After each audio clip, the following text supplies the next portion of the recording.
Oh, good. Okay. All right, chain, product, and quotient rules. You guys are going to learn how to find derivatives using some new rules. So you have your formal definition. Your formal definition, that's the basis, that's the foundation. That's what they originally started with. Then the power rule came, so in that way, when you have more complex functions, you found an easier way to find the derivative. Now here comes chain, product, and quotient, which helps you find derivatives of some more complex type of functions. So we'll start with chain, then we'll do product and quotient, and then we'll just practice these today. So when you're looking at chain, smart notes as always. When you're looking at chain, basically chain rule involves a composite function, okay? And remember, composite functions, back a long, long time ago when we were talking about functions, are when you can apply one function to another. In other words, you can put one function inside of another function. Chain rule is the rule that you would use to find the derivative of any one of these functions. So to start, before I give you what the rule is for chain rule, I want to make sure that everybody can, one, identify what your outside function would be and what your inside function would be. Because remember, composite functions was that whole f of g of x thing. Remember when we plug g inside of f? So let's look at these examples and let's just practice, make sure we know what the outside function is versus what the inside function is. So we look at this first example, 2x minus 3 to the second power. X squared will be my outside function. So that means that what did I plug into x squared to get this? 2x minus 3. You need to be able to recognize that. That's going to be half the battle when it comes to chain rule. Recognizing the outside function and inside function. What about the next one? Is that the square root of x? Mm-hmm. That one could be a little bit, well, 3x squared minus 4. Mm-hmm. The easiest way, really and truly, when it comes to like trying to figure out what's the inside function, what's the outside function, if there's any type of parentheses, whatever's inside the parentheses is your inside function. That's usually the easiest way to recognize it. What about the next one? ln of x, because when I plug in, what's the inside? 3x to the 5th. If I plug 3x to the 5th in for x, I get exactly this. Okay? What about this one? This is e raised to the 4x to the third power. Very good. Very good. And the last one. 5x to the 4th. And then that long thing, x to the 3rd plus 3.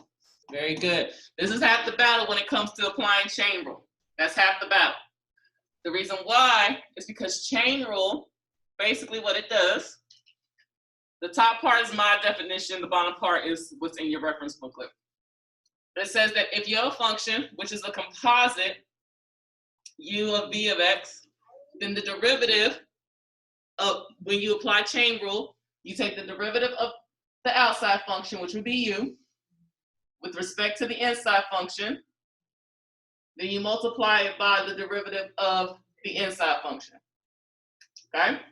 So the derivative of the outside function with respect to the inside function multiplied by the derivative of the inside function. So if they ask you to find the composite of the outside and the inside, the derivative of the outside times inside times the derivative of the inside. So if you're given a function that looks like a composite, then you want to use the chain rule to do the derivative. Because it's not a composite. Like it's not plugging one for x. Are they all multiplied together? Okay. So maybe you guys need to look at the one on the bottom. Look at the one on the bottom. Okay? This is what's in your formula booklet. Okay? You have a function and you have is represented by g of u. Then you're told that u is f of x. So essentially what that means is you have g of f of x. The derivative, dy over dx, is equal to the derivative of your outside function with respect to your inside times the derivative of your inside with respect to x. When I say with respect to, that essentially means is that when you take the derivative with respect to x, that means that x is what is the variable in which you're taking the derivative of. Okay? And when I say with respect to the inside function, with respect to u, that means the inside function is going to stay your inside function. Wait. And you'll see in a second. Just get the formula down. Okay. You'll see in a second. Okay? All right.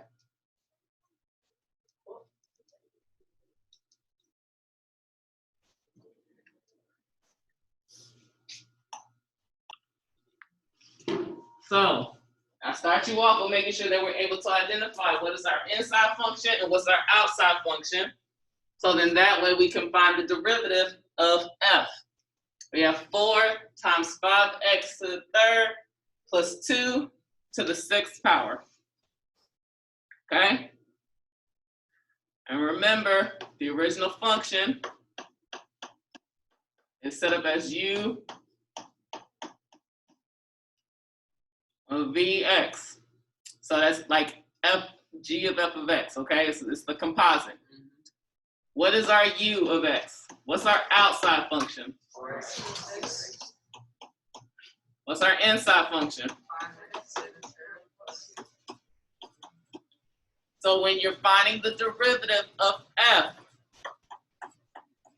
you take the derivative of the outside function with respect to the inside. So this is what I mean. When I take the derivative of 4x to the 6th, that becomes 24x to the 5th. But it's with respect to the inside. So I'm not going to write an x. I'm going to write the inside function. Why? Because that was the inside function. Sorry, it should be 24. What did we do? Yeah. I was like, Sorry. Should become 24 to the 5th power, my bad. Okay, I got scared. So I take the derivative of the outside function, which is 24x to the 5th. But I do not write an x, I write the inside function. Why? Because it's with respect to the inside function. My inside was not originally an x, it was this entire function. So then I need to multiply it by the derivative of my inside. What's the derivative of 5x to the third plus 2? 15x to the second. And that's how you apply chain rule to find the derivative. To keep simplifying this, you just multiply the values on the outside, which are 24 and 15x squared, and then you'll get your final answer. What's 15 times 24? I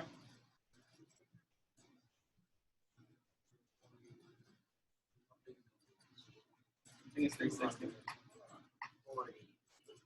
360. So it'll be 360x squared times 5x to the third plus 2 to the 5th power. This is the derivative of 4, 5x to the third plus 2 to the 6th power. Hold on, that makes sense. That makes more sense than all of the graphic. Okay? But that's the thing, I am taking respect to the inside. So I take the derivative of the outside, I leave the inside alone, so that's the respect to the inside. Then I multiply by the derivative of the inside. As you can see, that's with respect to x, because x is still part of the problem. Oh, multiplication. Never mind. Yeah, this x is a multiplication x, the binary x, not the dot. Why do I not use the dot? Dot product and vectors. You would make it better because Yeah. I mean, like in algebra, they're like, oh, it's so much easier. Nope. Nope. why they have to We've do been that? retaught. They should have done that in figure 5.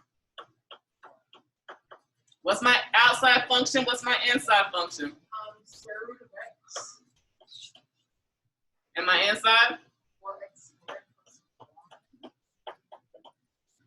I'm going to rewrite my outside function as x to the 1/2 because when I take the derivative of it, I'm going to need that.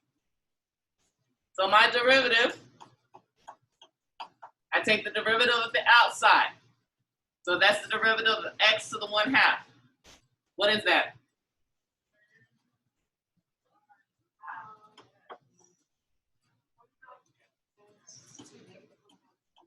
but I don't write an x, I write the inside function. Then I multiply that by the derivative of the inside. What's the derivative of 4x squared plus 1?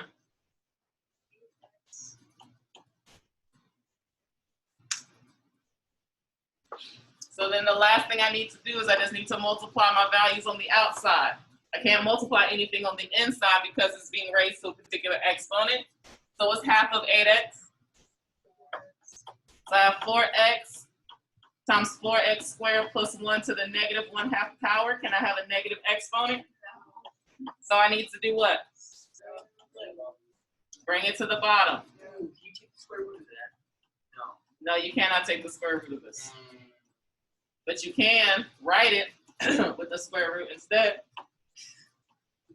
Thank you, Ms. Anderson. And either one of these will be acceptable as your derivative. If you want to, by all means, go ahead, but that's a possibility of getting another. Would I be Are we ever of realizing that we did that? What? Is there a possibility like we had that No.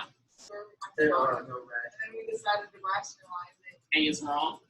No, and it's right. Would they see that? Yeah. Like, Yeah. is it on the answer sheet? the right answer. Oh. I mean, it's not always on the answer key, but like that's one of those things on the mark scheme that the graders will go through and they'll be like, okay, well, did they rationalize correctly? Yes. But then why would you spend an extra 15 seconds trying to rationalize this?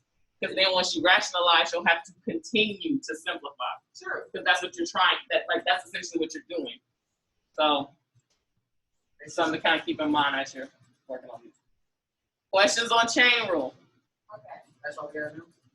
For chain rule, yeah, that's what it is. I mean, granted, of course, depending on the function, it can get harder. It depends on what you're originally given. But the rule stays the same. Just like with product and quotient rule, this is straight from the reference booklet. Okay, product rule is called product because you're multiplying two functions together, in this case, u and v. So the derivative, when it comes to product rule, is your first function times the derivative of your second, plus the second function times the derivative of your first function. That's how you do product rule. Or, that's too many letters.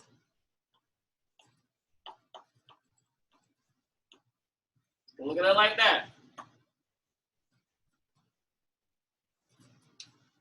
First times the derivative of the second, plus the second times the derivative of the first.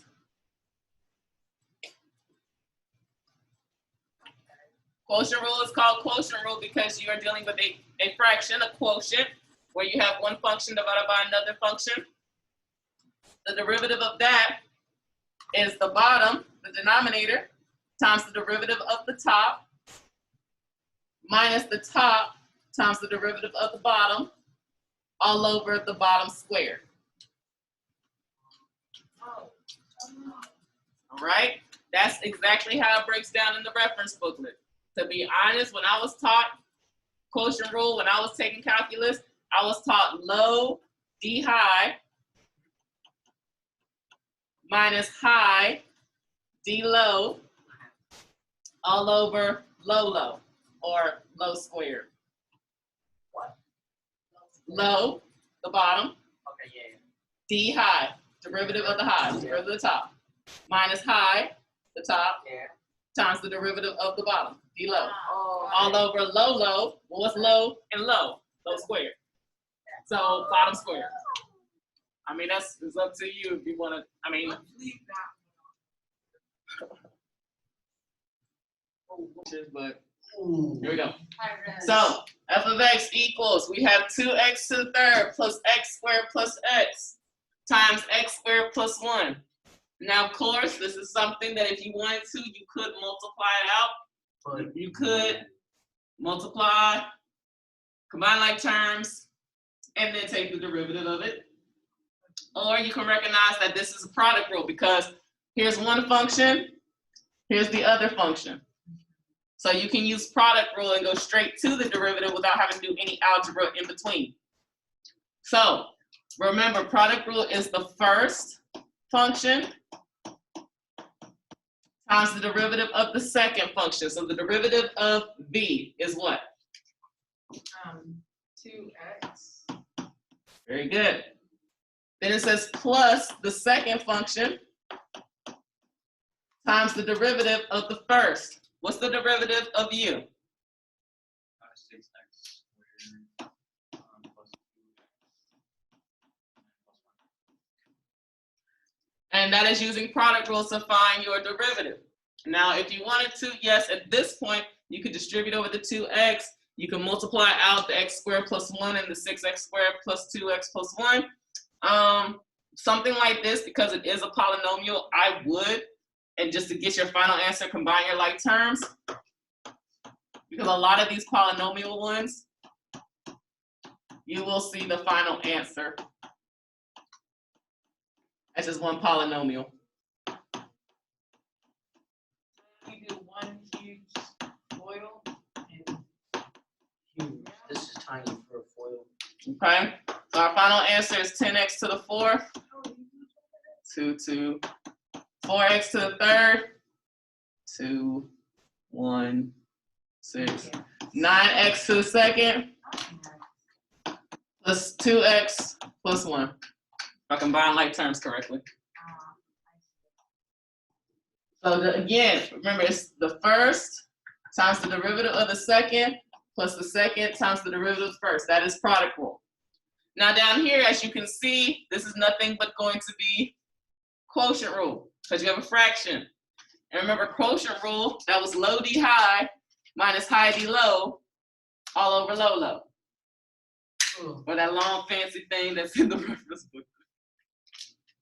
So you take low, that's to the 3rd power, D high. What's the derivative of the top?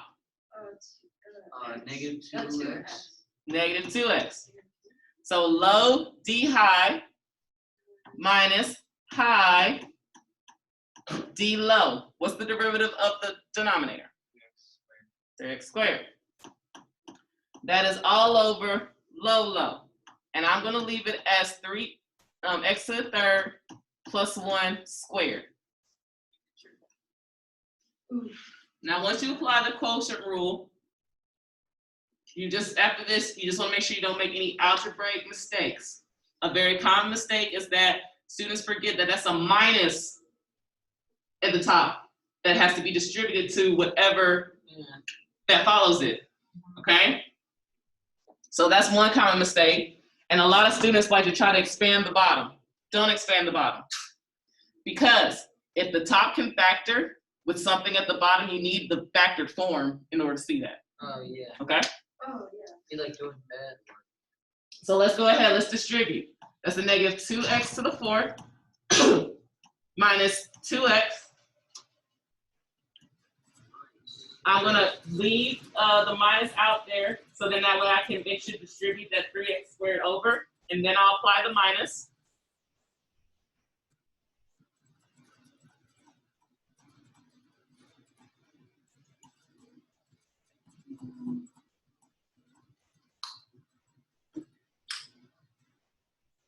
So all I did was distribute that 3x squared over to the 2 into the negative x squared. I'm still going to distribute over that minus sign, and I'm going to combine like terms at the same time. So then that's going to become a positive x to the 4th minus 6x squared minus 2x all over x to the 3rd plus 1 squared.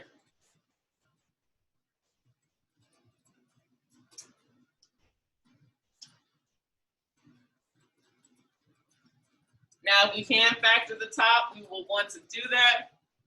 Of course, simplify if we can. The most I think we can do with this problem is we can factor out an x. That leaves me with x cubed minus 6x minus 2. This can't be factored, so then I wouldn't even keep going. My final answer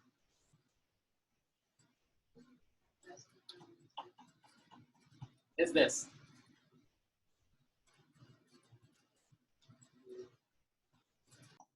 So, what rule do I have to use here for this particular problem? Chain. What's my Inside or outside? yeah, what's my outside function? X to the fifth. And my inside? 3x to the fourth plus 2x. So I take the derivative of u. What's the derivative of x to the fifth? 5x to the fourth. But I don't put an x. Yeah. I put 3x to the fourth plus 2x. I put the inside function. Then I multiply this by 12x to the third plus 2. I multiply this by the derivative of the inside. Okay? And since these are polynomial functions, then I just multiply the outsides together. So then that becomes 60x to the third plus 10 times 3x to the fourth plus 2x to the fourth power. Do you have to go that step? To be honest, I mean, Really? I wouldn't risk, it's a polynomial function. There will be times when you can't do anything outside of just applying the rule because nothing's going to be able to combine together. So, use that. You're really telling us to stop at a certain point. All right, let's do this one. What rule? Chain. Again. So that means that you have an outside function and an inside function. What's the outside? 4x to the third. And the inside? The addition on the inside. Parentheses. No parentheses. It is finally free. So the derivative of the outside is 12 parentheses inside 2x second plus 3x. because remember, we take it with respect to the inside. So technically it would be 12x to the second power. We don't write an x, we write the inside function. And then we multiply this by the derivative of the inside, which is. And then we multiply the 12 and the 4x plus 3 to get 48x plus 36, that quantity.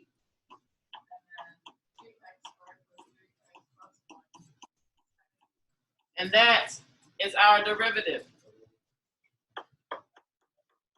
Questions?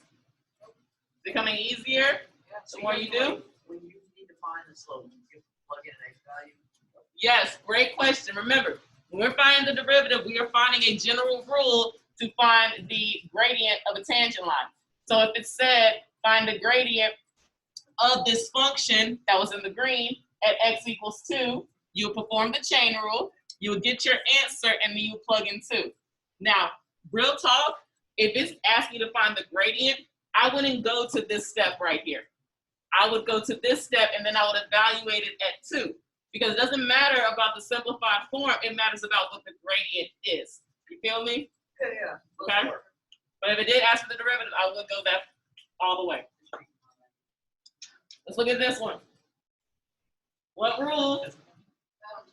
Chain. What's my outside? Third root cube root x. Which is the same thing as saying x to the. 1/3. And then what's my inside? 2x. So then when I take the derivative, what's the derivative of the outside?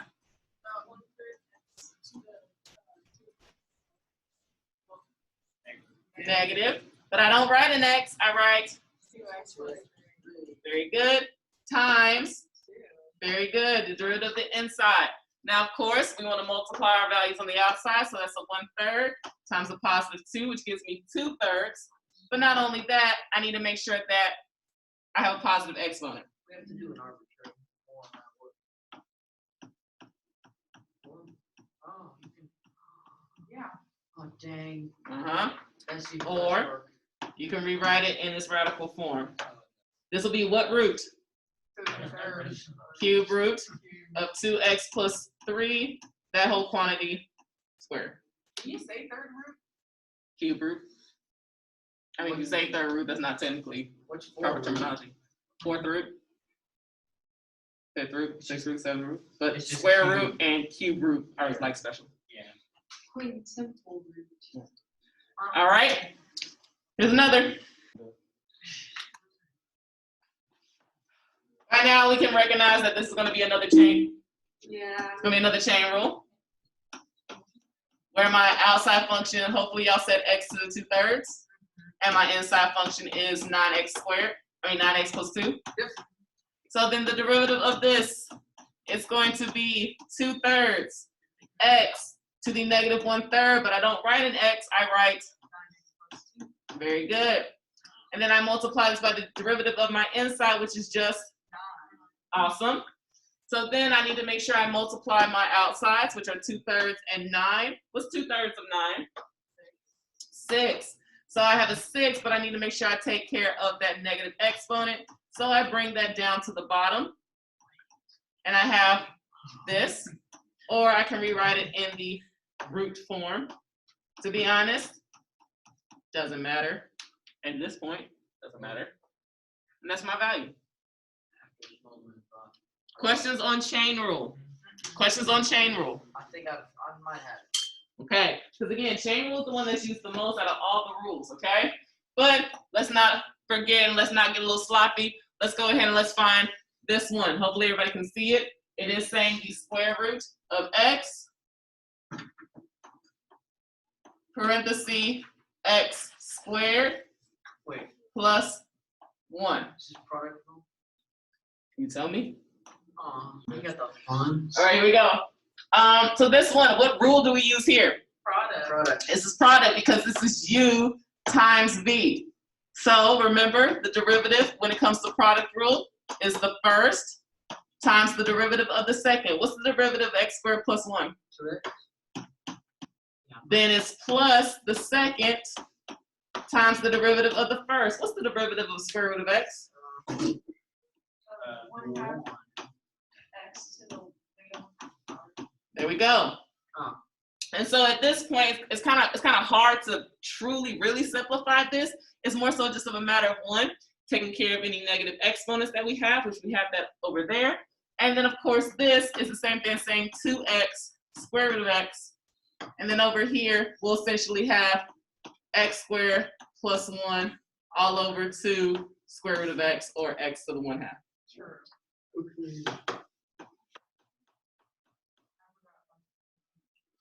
Make sure you just take care of your negative exponents half the time, and you're good to go for the most part. Okay?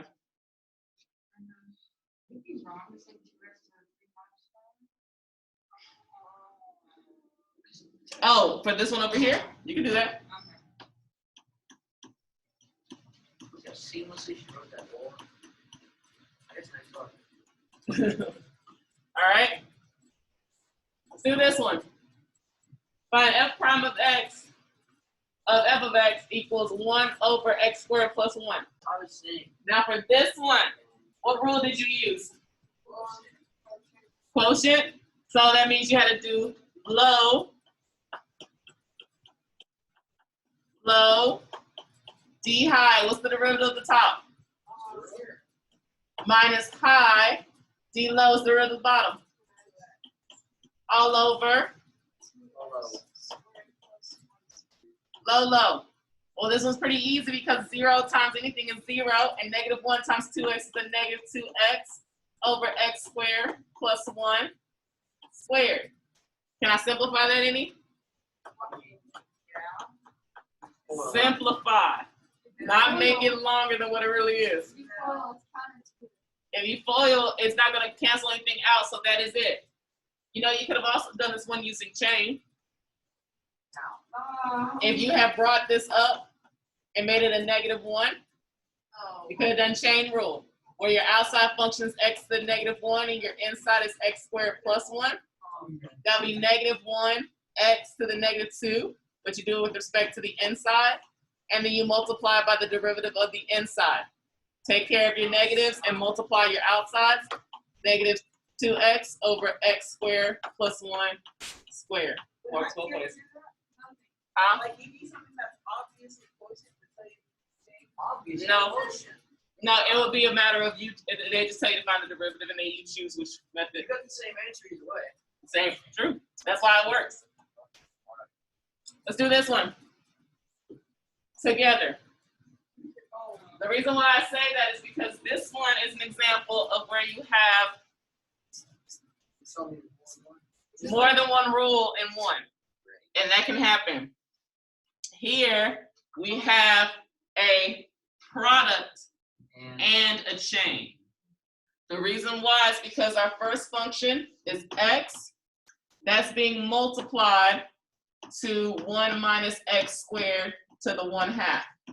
And that 1/2 and that function on the inside makes it a chain. So when we do the derivative of the second half, we're going to have to use chain rule. Okay? So the derivative is the first times the derivative of the second. Now again, this piece, I need to use chain, where my outside function is x to the 1/2 and my inside is 1 minus x squared. What's the derivative of x to the 1/2?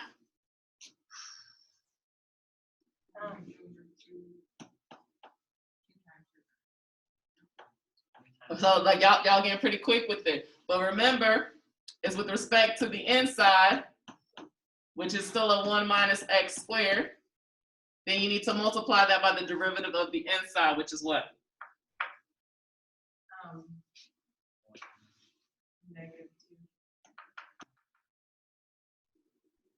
X. X. There we go. That's just the first product rule. The first times the derivative of the second plus the second times the derivative of the first. What's the derivative of x? The derivative of x? 1. Now we multiply, take care of some negative exponents, and then we'll be done. For this, I'm multiplying x by 1/2 and by a -2x. What does that become? -1 x squared. There we go. So that becomes a -1x squared. All that's going to be over 1 minus x squared to the 1/2. Then over here, it's just 1 minus x squared to the 1/2. And that's my derivative.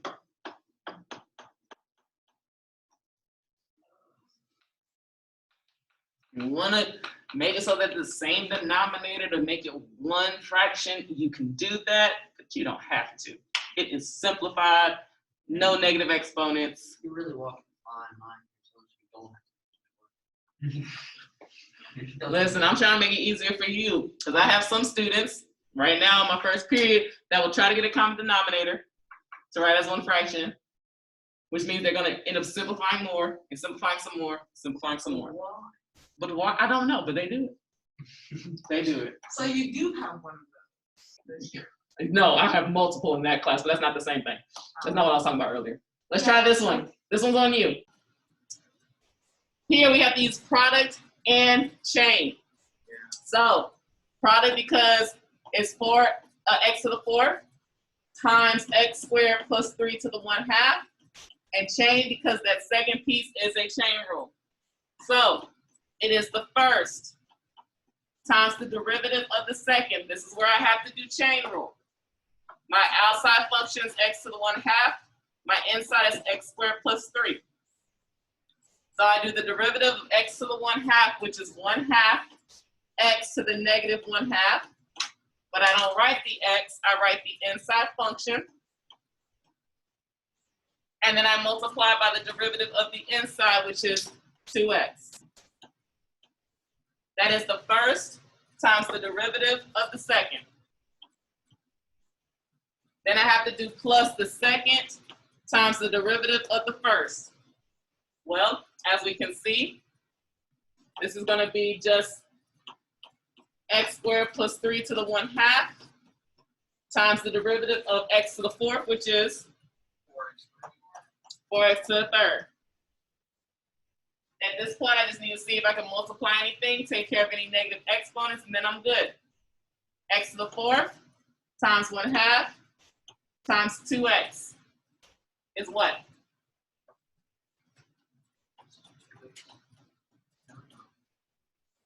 What's half of 2? X to the 5th. It just becomes x to the 5th. I need to take care of that negative exponent, so that's going to be x squared plus 3 to the 1/2. And then over here, it just becomes 4x to the third times x squared plus 3 to the 1/2. And that is our final answer. That is our derivative. But that's how you use product. That's how you use chain. That's how you use quotient. You know, with some of these more complex functions. I'll save this one for your do now, next class.